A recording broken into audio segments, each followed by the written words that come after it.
খালের ওপারে জীবন, এপারে প্রয়োজন। দুইয়ের মাঝে বাঁশের ঝুঁকিপূর্ণ এক সাঁকো। বর্ষা মৌসুমে খালটি উত্তাল হয়ে ওঠে, আর তখনই গ্রামের মানুষের জীবনে নামে চরম দুর্ভোগ।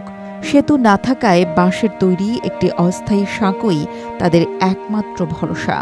জীবনের ঝুঁকি নিয়ে প্রতিদিন যাতায়াত করে কোমলমতি শিক্ষার্থী সহ সকল শ্রেণী পেশার মানুষ। আস্তে আস্তে বড় হইতেছি আর শুনতেছি যে ওই জায়গাতে একটা ব্রিজ দেওয়া হবে।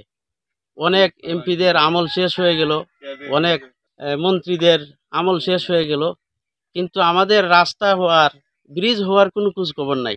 সুনামগঞ্জের দোয়ারাবাজার উপজেলার লক্ষ্মীপুর ইউনিয়নের বড়কাটা গ্রামে বসবাস প্রায় ৩,০০০ মানুষের।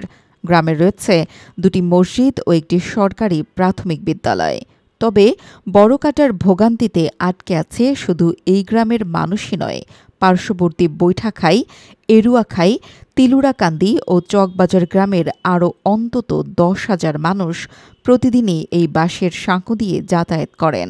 এই সাঁকো দিয়ে প্রত্যেক দিন দৈনিক বরকাটা থেকে মহিবুর রহমান মানিক সোনালী উচ্চ বিদ্যালয়ে অসংখ্য ছাত্রছাত্রী যাতায়াত করে। দোয়ারাবাজার উপজেলার ইউনূস স্যার এবং সুনামগঞ্জ জেলার ডিসি মহোদয়ের কাছে আকুল আবেদন থাকবে।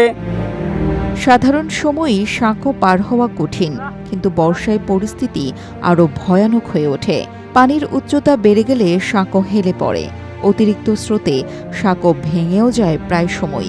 এতে সবচেয়ে বেশি সমস্যায় পড়েন শিশু, বৃদ্ধ ও অসুস্থ ব্যক্তিরা। দীর্ঘদিনের এসব ভোগান্তি জনমনে সৃষ্টি করেছে ক্ষোভ। এই ব্রিজের লাগে সরকারের দ্বারা অনুরোধ চাইছি, এমপি আয়া খালি ওকে করে যা, কিন্তু আমরা পাশাপাশি এটা স্কুল হয়েছে, স্কুলের মধ্যে আমরা ছাত্রগুলো যাইবার কোনো প্রয়োজন নাই। এই রাস্তার কারণে 3টে ছাত্র আমরা এখানে মহিলা মালিক স্কুলে যাইতে তারা পড়ছে, এরপরে তারা নাক দিয়ে আমি তুলে নিতে পারি। স্থানীয়দের দাবি, গত ১৫ বছর ধরে সরকারের বিভিন্ন উন্নয়ন প্রকল্প এলেও বড়কাটা ও আশেপাশের এলাকার এই মৌলিক সমস্যার কোনো সমাধান হয়নি।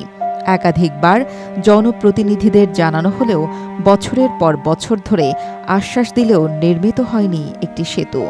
এলাকাবাসী বলছেন, শুধু আশ্বাসে নয়, সেতু বাস্তবায়নের স্বপ্ন বাস্তবে দেখতে চায় তারা। এক্সট্রিম মশার কয়েল প্ল্যান্ট ফাইবার দিয়ে তৈরি, তাই সহজে ভাঙে না, সুগন্ধিযুক্ত ও নিরবিচ্ছিন্নভাবে জ্বলে। ডেঙ্গু, চিকুনগুনিয়া বাহি সহ যে কোনো মশার বিরুদ্ধে দেয় এক্সট্রিম সুরক্ষা।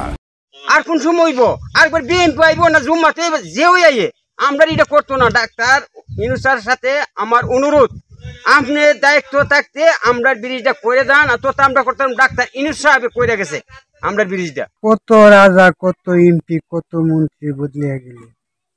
আমি ছোট থেকে বড় হইলাম, নাতি নষ্ট বিয়া করাইলাম, এখন মরার পথে এই বাচ্চার হাক্কা আমরা পারো না। আমরা এই এলাকার মানুষ বা এই বাংলাদেশের মানুষ আমরা দেন। কেবলমাত্র একটি সেতুর অভাব প্রভাব ফেলছে স্থানীয় মানুষের জীবনযাত্রায়। ব্যাহত হচ্ছে স্থানীয় স্কুলগামী শিক্ষার্থীদের পড়াশোনাও। বর্ষাকালে আমার বিদ্যালয়ে শিক্ষার্থীদের উপস্থিতি খুবই কম থাকে। তার কারণ, কোমলমতি শিক্ষার্থীরা বর্ষাকালে লম্বা বাঁশের সাঁকো পেরিয়ে বিদ্যালয়ে আসতে পারে না। আমার বিদ্যালয়ের 2 জন সহকারী শিক্ষক মহিলা ও 1 জন সহকারী শিক্ষক পুরুষ এই লম্বা বাঁশের সাঁকো পেরিয়ে বিদ্যালয়ে আসতে খুবই কষ্ট হয়। পত্র এলাকার সাধারণ জনগণের ওই বাঁশের সাঁকোটি দৈনন্দিন জীবনের চ্যালেঞ্জ হিসাবে রূপান্তরিত হয়েছে। তাই আমি কর্তৃপক্ষের সুদৃষ্টি কামনা করছি, যত তাড়াতাড়ি সম্ভব এখানে একটা ব্রিজের ব্যবস্থা করার জন্য। এদিকে উপজেলা নির্বাহী অফিসার বড়কাটা গ্রামে এই সেতুর প্রয়োজনীয়তা সম্পর্কে অবগত নন, তবে অগ্রাধিকার হওয়ার শর্তে প্রকল্প গ্রহণের আশ্বাস দিলেন তিনি। আমার কাছে ওদিকে এই বিষয়ে আসছে এরকম আমার মাথায় নাই। এটা আমাদের কাছে এখন যেখানে আসছে সেটা থেকে ওদিকে আমরা আগাইতে পারি যে নেক্সট আমরা যখন প্রকল্প নিব, প্রতিটা ইউনিয়ন থেকে ওদিকে যখন আসবে তখন অগ্রাধিকার ভিত্তিতে যদি এটা পড়ে, অবশ্যই এটা ওদিকে আমরা প্রকল্প গ্রহণ করব। বাঁশের সাঁকো আর প্রতিশ্রুতির উপর ভর করে চলছে বড়কাটা আর পার্শ্ববর্তী 5 গ্রামের মানুষের জীবন। প্রতিদিন চলাচলে ঝুঁকি, চিকিৎসা নিতে বিড়ম্বনা, শিক্ষার পথে প্রতিবন্ধকতা, সব মিলিয়ে এক অন্তহীন দুর্ভোগ থেকে মুক্তি চায় এলাকাবাসী।